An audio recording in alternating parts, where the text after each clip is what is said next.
हडोळती येथील शेतकरी वृद्ध दाम्पत्य यांनी शेतीचे कामं करत असताना खांद्यावर जू घेऊन नवरा बायको शेतात राबतानाचा व्हिडिओ आणि बातम्या या सोशल माध्यमात आणि इलेक्ट्रॉनिक माध्यमात आल्यानंतर एकच वादळ उठले. अक्षरशः हा प्रश्न अधिवेशनात देखील गाजला. कृषी मंत्री, सहकार मंत्री, विरोधी पक्षनेता यांनी देखील या प्रश्नाविरुद्ध आवाज उठवला. त्यानंतर कृषी विभागाला जाग आली आणि प्रत्येकजण या हडोती गावाकडे धावू लागला. आज आपल्यासोबत येथील शेतकरी आहेत, काही कृषी अधिकारी देखील इथे आलेत. नेमके ते कशासाठी आलेत त्यासाठी आपण जाणून घेऊया. सर, आज तुम्ही इथे हडोती इथे आलात, शेतकऱ्यांशी बोलणं झालं, नेमके कुणाच्या सांगण्यावरून तुम्ही आलात, काय समस्या जाणून घेतल्या?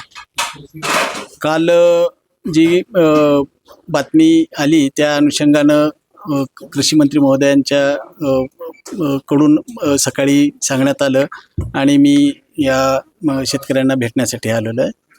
सध्या शेतीचे मशागतीचे कामं चालू आहेत. शेतकरी कापूस पिकाची मशागत करतानाचा फोटो आलेला होता.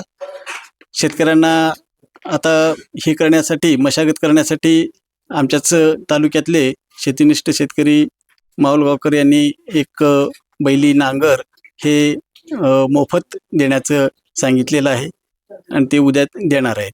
त्याचबरोबर कृषी विभागामार्फत आपण DAP खत दिलेलं आहे, नंतर जैविक निविष्ठा आणि बियाणं पण दिलेलं आहे.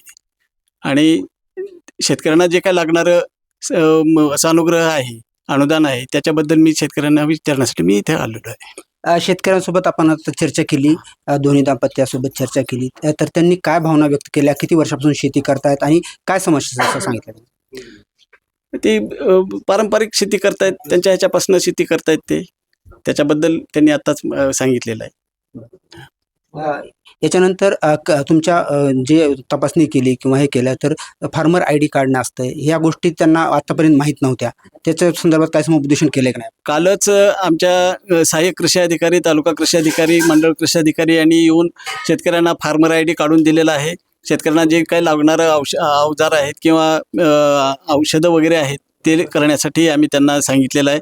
त्यांची मदत करण्यासाठी आमचं कृषी सहाय्यक, कृषी विभाग त्यांच्याच्या पाठीशी आहे. कृषी विभाग आता शेतकऱ्याच्या पाठीशी आहे असं अधिकारी सांगतायत, परंतु हे करत असताना शेतकऱ्यांना नांगरणी, पिकं किंवा फवारणी किंवा बियाणं हे शासनाकडून दिलं जातं. तर याबाबत देखील त्या अधिकाऱ्यांनी सजग राहणं गरजेचं आहे. मामा, आज शेतकरी अधिकारी तुमच्यासोबत आलेले आहेत, तुमच्याकडे आलेत, नेमकं काय त्यांच्यासोबत चर्चा झाली?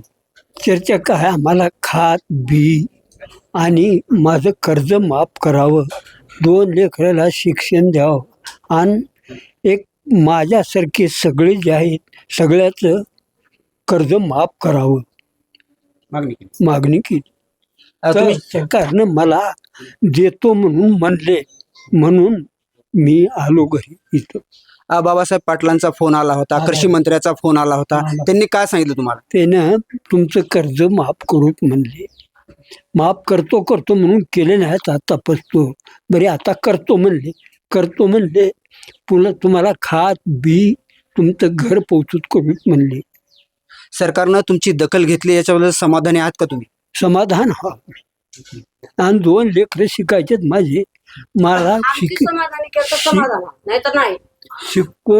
शिकवण्याची माझ्यात ऐपत नाही. त्याने मला मदत करून लेकराला शिकवू. सरकारनं आश्वासन दिले, अधिकाऱ्यांनी देखील आपल्याशी संपर्क साधलाय, कृषी मंत्री, सहकार मंत्री आपल्याशी बोललेत, तुम्ही याच्यावर समाधानी आहेत का? म्या म्हणल्यावर सरकारनं म्या म्हणल्याला करावं. आता आमच्यानं काम होत नाही, आवत आणून का करावं, बैल घेऊन का करावं, आम्ही कुठं जावं, आता आम्हाला चलणं होईना, काय करा उगं खाया पाय म्हणून आम्ही ते आवत वडा कुठं काय करा असलं करायला. माझ्या 2 लेकराला शिक्षण भेटावं आणि कर्ज माफ करावं आणि हो का माझ्यावनी सगळे आहेत का त्यांचं बी कर्ज माफ हो, माझंच नाही, माझ्याच भाकरीवर डाळ वडायची बाई नाही. सरकारनं जे आश्वासन दिले तुम्हाला ते पूर्तता होईल असं वाटतंय तुम्हाला? आता झालं तेव्हा खरं मला वाटणार होतंय म्हणून. आता असं किती दिवस गेले आमचे हो का पार, आता ह्यांचे झाले 76, माझे झाले 73. आता काय करते कोणाला माहित आहे, ते काय आपले काही हे नाही. सरकारनं मदत करण्याचं जाहीर केलेलं आहे. अधिकाऱ्यांनी देखील या घरी पाठवून या कुटुंबाची भेट घ्यायला सांगितली, शेतकऱ्याची भेट घेतली, अधिकाऱ्यांनी चौकशी केली आणि होईल तेवढी मदत अधिकारी देतो असे सांगतायत. अरुण हंडे, लातूर.